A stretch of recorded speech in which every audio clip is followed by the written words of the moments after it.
শেখ হাসিনার দীর্ঘ ১৫ বছরের শাসন আমলে বাংলাদেশ নিঃসন্দেহে ভারতের ত্রাণদাসী ও স্বৈরাচারের জাল খেলায় বন্দী ছিল। তার শাসন আমলে বাংলাদেশ একের পর এক চুক্তি স্বাক্ষর করে নিজের অস্তিত্ব ও সার্বভৌমত্বের দাম ভারতের কাছে তুলে দিয়েছে। ভারতের প্রতি তার অতিরিক্ত নতজানু পররাষ্ট্রনীতি ও একতরফা সুবিধা দেওয়ার ধারাবাহিকতা ছিল সুস্পষ্ট। ভারত চট্টগ্রাম ও মংলা বন্দর ব্যবহার করে উত্তর পূর্বাঞ্চলের রাজ্যগুলোতে পণ্য পরিবহন করে বছরে হাজার হাজার কোটি টাকা সাশ্রয় করেছে।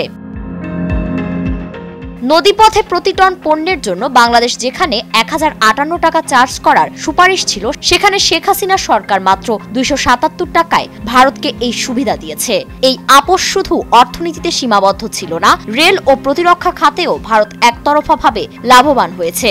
ভারতের সঙ্গে ২০টি চুক্তি ও ৬৬টি সমঝোতা স্মারক সই হয় শেখ হাসিনার সময়ে, যার বেশিরভাগই বাংলাদেশের স্বার্থ উপেক্ষিত হয়েছে বলে অন্তর্বর্তী সরকারের পর্যালোচনা থেকে জানা যায়। ভারতের পণ্য পরিবহনে রেলপথ তৈরি হলেও দেশের নিজস্ব পরিবহনে বিলম্ব ও ক্ষতির মুখে পড়তে হয়। এমনকি প্রতিরক্ষা খাতে ভারতের সঙ্গে $৫০০ মিলিয়ন একটি গোপন চুক্তি হয়, যা বাংলাদেশের গণপর্যায়ে কখনো জানানো হয়নি। সীমান্তে বিএসএফ এর গুলিতে ৫০০-র বেশি বাংলাদেশি নিহত হলেও শেখ হাসিনা সরকার কখনোই ভারতকে দোষারোপ করেনি, বরং নিহতদেরই দোষারোপ করে বক্তব্য দিয়েছেন।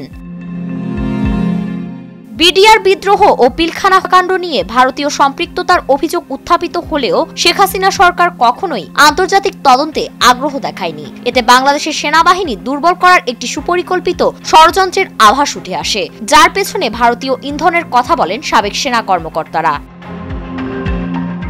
বিদ্যুৎ খাতে ভারতীয় প্রতিষ্ঠানের একচেটিয়া নিয়ন্ত্রণ প্রতিষ্ঠা পায়, যার মধ্যে রয়েছে রামপালের কয়লা ভিত্তিক তাপ বিদ্যুৎ কেন্দ্র ও আদানি পাওয়ারের সঙ্গে চুক্তি।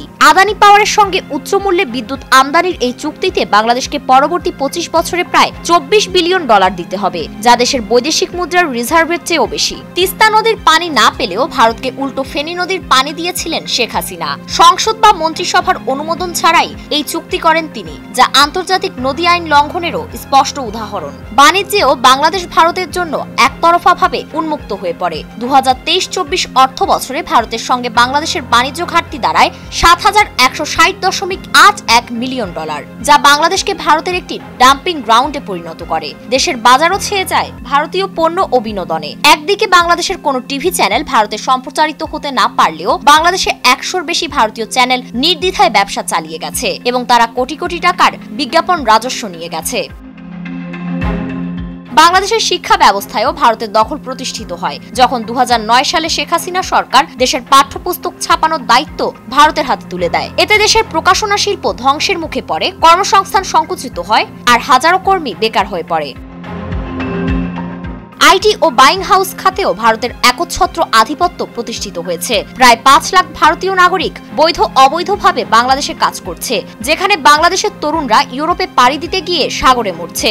ভারতের রেমিটেন্স গ্রহীতা দেশগুলোর তালিকায় বাংলাদেশ শীর্ষে উঠে এসেছে, যা দেশের জন্য চরম লজ্জার। সব মিলিয়ে শেখ হাসিনার শাসনকাল হয়ে উঠেছিল একতরফা ভারত প্রীতির প্রতীক, যেখানে রাষ্ট্রীয় স্বার্থ দিয়ে ভারতের পায়ের নিচে নিজেকে সঁপে দেওয়ার দৃশ্যপটই তৈরি হয়েছিল। ফারিন রহমান প্রীতি, নয়া দিগন্ত।